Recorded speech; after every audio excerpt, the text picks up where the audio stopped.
Station থেকে নেমে ওখান থেকে বাস ধরে থানা মার্কেট যেতে হবে। শ্যামবাজার ও মানিকতলা মাঝামাঝি পড়বে। তোমার নিশ্চয়ই আমার গোড়ার বয়সটা হচ্ছে শুনতে পাচ্ছ, তার মাঝে একটা পরে ঠিকভাবে দেবো আমি আসলে কিছু কারণের জন্য কিছু বাস চেঞ্জ করে ডিলিভারি করছি।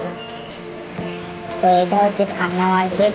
আমি এখন বাসে করে যাচ্ছি এবং আপনাদেরকে ভালোভাবে দেখাচ্ছি। আপনাদের এখানে খুব সস্তায় কম দামে জামা কাপড়, প্রতি জামা কাপড় অনেক কিছু পাওয়া যায়, আপনারা আসতে পারেন।